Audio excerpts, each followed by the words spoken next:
உங்களை திடீர்னு உங்க வீட்ல இருந்து உங்களை தூக்கி ஊர்கோடியில போட்டா எப்படிங்க இருக்கும்? அந்த டாக்ஸோட இடம் தானுங்க. as much as this earth belongs to us, who are we to decide? who are we to eradicate them? அதுக்குன்னு நான் எல்லா டாக்ஸையும் உங்க வீட்டுல கூட்டு வந்து வச்சுக்கோங்க, வீட்டுல வந்து தினம் சாப்பாடு போடுங்கன்னு நான் சொல்லல. ஐ அண்டர்ஸ்டாண்ட், எல்லாருக்குமே ரெஸ்ட்ரிக்ஷன்ஸ் இருக்கு, லிமிடேஷன்ஸ் இருக்கு, ப்ரையாரிட்டிஸ் இருக்கு.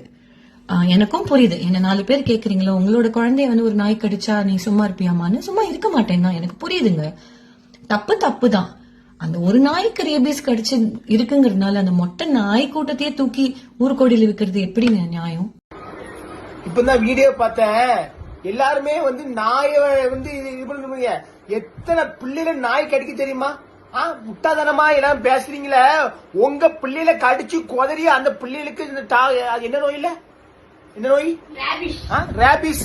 ரேபிஸ் நோய் வந்து அந்த பிள்ளை துளி வச்சு போச்சுல, அப்ப நெஞ்சு வலிக்கும். ஆமா, இப்ப எல்லாருமே சும்மா போட்டுக்கிட்டு எல்லாம் நான் இப்ப நியூஸ் பாக்கேன்னா என்ன பாருங்க, என் பையனை பாருங்க, என்ன பாருங்க, என் பையனை நாய் கடிச்சு கணக்கு தோண்டிட்டு இருக்கு பாருங்க, என்ன பாருங்க. அப்ப பிள்ளைகளுக்கு நாளைக்கு ஒண்ணுச்சுன்னா யாரு பாப்பா? பெத்தவனுக்கு தான் தெரியும் பிள்ளைய பத்தி. சும்மா போட்டு நாயை வளர்க்கணும்னா நீங்க உங்க பாட்டு வீடை கட்டுங்க, வீடை கட்டி நல்ல நல்ல சூப்பரா காம்பவுண்ட் சோற போட்டு உள்ள அவ்வளவு தெரு நாய் எல்லாத்தையும் போட்டு உள்ள வளைங்க, சோற போடுங்க. பேசுறதுக்கு மட்டும் நல்லா பேசிக்கலாம். பிள்ளைகளுக்கு ஒண்ணுன்னா நம்ம நெஞ்சு தாங்காது. ஆமா, நாய பத்தி ஒரு வீடியோ போட்டிருக்கேன். ஒரு பரதேசி, பரதேசி உனக்கு அறிவு இருக்கா? அறிவே எனக்கு தெரியல.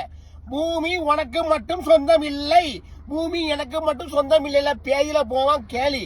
பூமி எல்லாத்தையும் சொந்தம். என்ன அப்போ ஒண்ணு பண்ணு.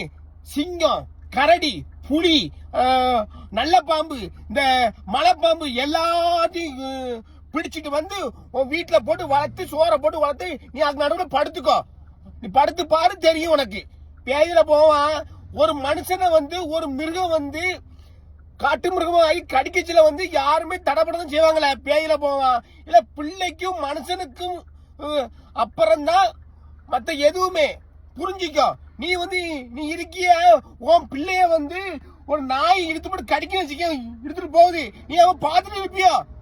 நீ நாய்க்கு தடை கொடு, தடை கொடுத்து நாய் சோற கொடு. செத்த பையில பாசமா இருங்களே. இல்ல என்னைக்கு வந்து பிள்ளைக்கு உடனே துடிங்கல அவ்வளவு வரும். பேயில போவாளுக்கு எத்தனை கொலை, எத்தனை இது நடக்கு. அதுக்கெல்லாம் எவனும் கத்துறது கிடையாது. இதுக்கு தடை செய்யுங்க அனுபவம். ஆனா பேயில போவான் அறிவிட்ட பயில அதுக்கு கமாண்ட் போட்டு அசிங்கமா ஏசுறான். கமாண்ட் போட்டு அறுத்து கிழிச்சு வருத்தாமா. செத்த பையில மூஞ்சி மோரக்கடையும் பாரு. ஐடியில போட்டா என்ன அளவு மேரா தான் இருக்கு, அளவு மேரா வெறும் பயில. எவனோட கமாண்ட் போட்டு இழுத்துட்டு அறுத்து விட அறுத்தாமா. போ, நல்ல வெறிநாய் இருக்கும். அந்த வெறிநாயை பிடிச்சு வந்து வீட்டுக்கு வள உன் கொட்டையை அப்படி கடிக்கும். பேயில போவானுங்களா. இதுக்கு நாங்க சாப்பாடு போடுறோம். சாப்பாடு போட்டு நாங்க எதுக்கு வளர்க்கோம்? நாங்க வந்து பறவை, குயில், எல்லாத்தையும் வளர்ப்போம். ஆனா இது வந்து மனிதனுக்கு ஆபத்து வராது. இது மனிதனை கடிக்காது, என்னைக்குமே செய்யாது. அதுல இடைஞ்ச பண்ண முடியாது. ஆனா நாய் அப்படி இல்லை.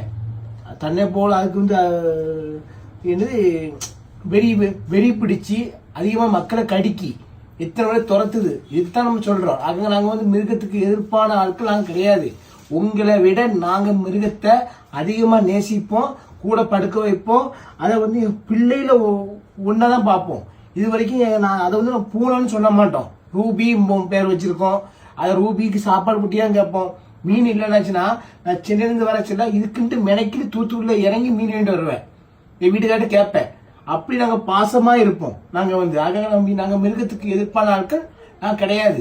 எல்லாருமே புரிஞ்சு நடந்து தெரிஞ்சுக்கிடுங்க. குழந்தைங்களுக்கு அடிக்கும் போது அனிமல் லவர்ஸ் எல்லாம் எங்கே போனீங்க அப்படின்னு கேட்பீங்க தானே. ஹலோ, நாங்கள் எல்லாமே இங்கே தான் இருக்கோம். எங்கள் சொந்த காசில் ஸ்டெரிலைசேஷன்ஸ் ஆக்டிவாக பண்ணிட்டு தான் இருக்கோம். எதுக்காக தெரியுமா? ஸ்ட்ரே டாக் பாப்புலேஷனை கட்டுப்படுத்துறதுக்காக, இந்த டாக் பைட்ஸு கண்ட்ரோல் பண்ணுறதுக்காக. ஆனால் பேசிட்டே இருக்கிற நீங்கள் என்ன பண்ணிட்டு இருந்தீங்க? திட்டுறது நிப்பாட்டி தேவையானது பண்ணுங்க. குழந்தைங்களுக்கு கைண்டாக இருக்கிறது, கம்பேஷனேட்டாக இருக்கிறது எப்படின்னு சொல்லி கொடுங்க.